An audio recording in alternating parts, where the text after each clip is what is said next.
Hey guys, Joe here, and no, we are not looking at luggage. In fact, today you and I are going to take a look at a Smith and Wesson M&P series firearm. Before we dive into that, thanks for checking out this video. Really appreciate it. Don't forget to become a member. You guys help me. This allows us to get stuff like this for the channel, and then you get some more information as well as some fun stuff. And yes, I will be doing more range videos. I do apologize. I need a new camera, I need a new tripod, but I also needed stuff to put on the channel, so McBoom-Boom's one out. This one comes from Middletown Firearms, Middletown, Virginia.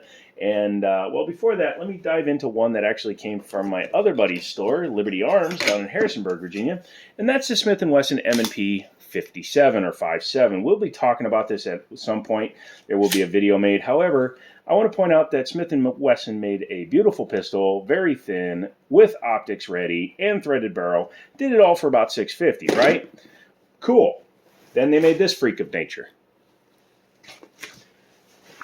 Go ahead and drop the mag. Oh, there's not one in it, but we will show you that it is a folding pistol caliber carbine. FPC is what they've named it, folding pistol caliber, I believe, or pistol carbine.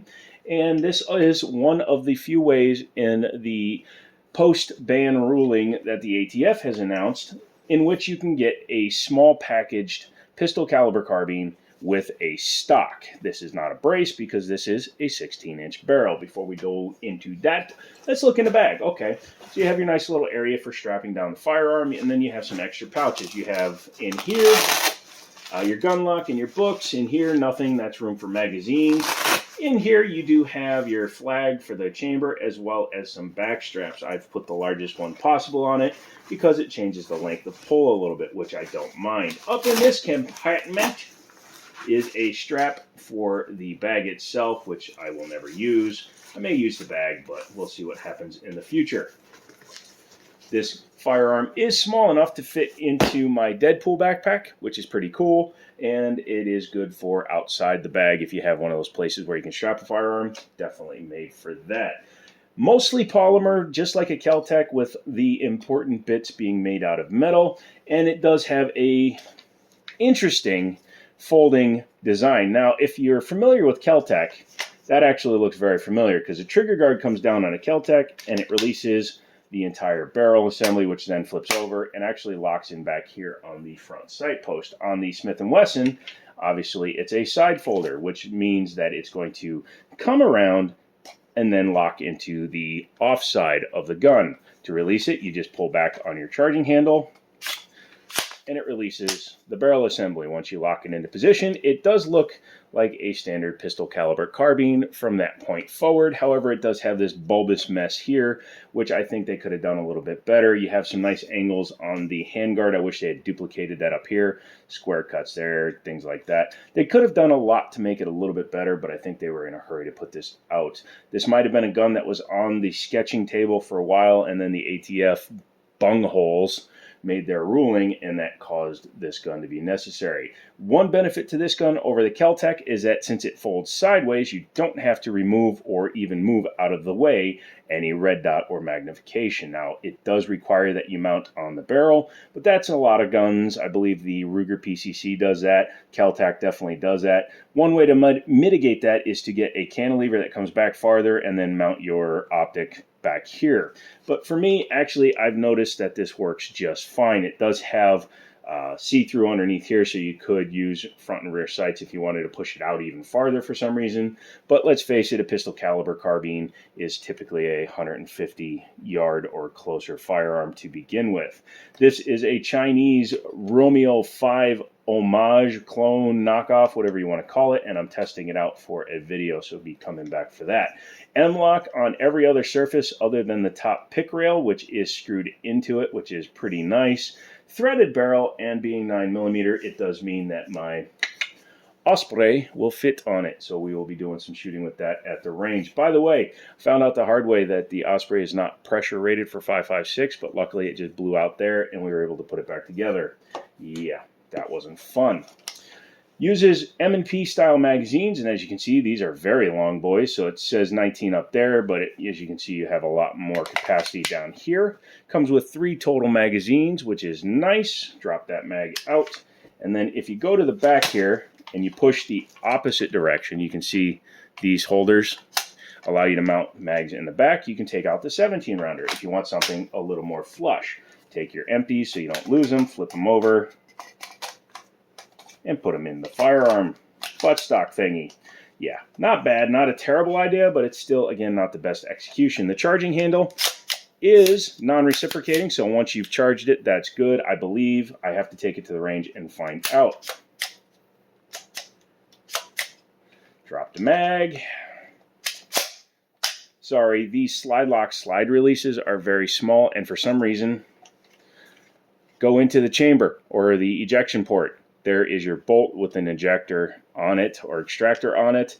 Has your mag release right there, interchangeable back straps there, and for some reason a cross bolt safety that is not very pleasant to use. It's up underneath the feature, and the only way to get it on the off side is to use your other hand. I can push it with this hand, but obviously my thumb can't reach, so I would have to push like that.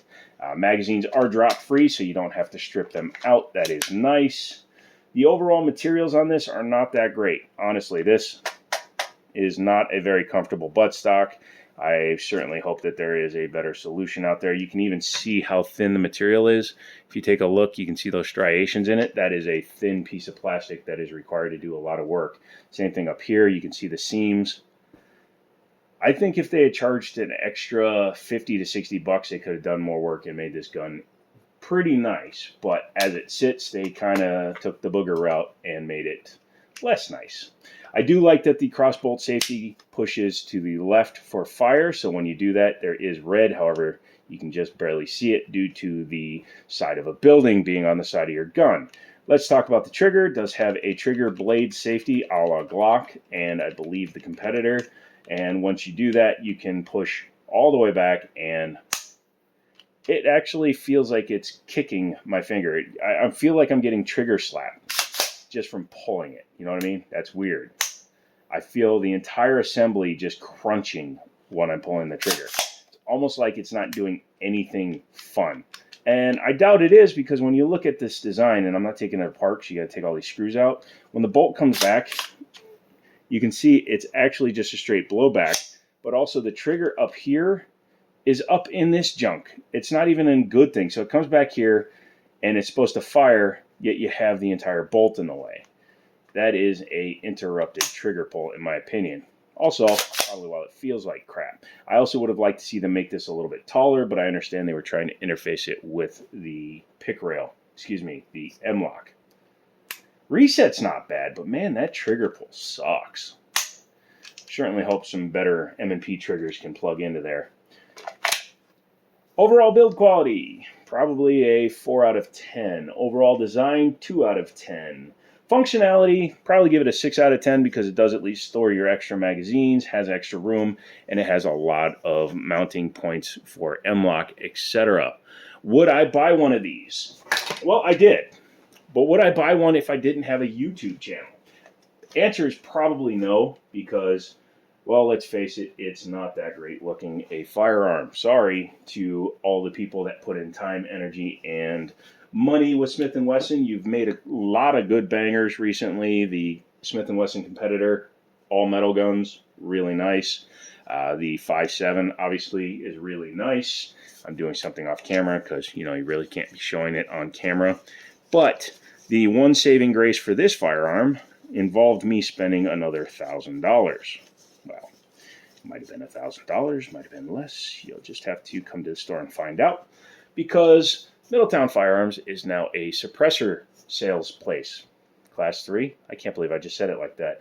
But this might be the saving grace for this firearm, because you can have a suppressed firearm yet still carry it in a relatively small package. Obviously, it won't fit back in its package like that, but you can easily stow this behind the seat of a car or on the back seat of a truck, or just kind of in the pouch of a truck, and then easily deploy it. Now, again, I'm not a fan of the retention system for the barrel, but once it is open, I guess you could leave it like that as well.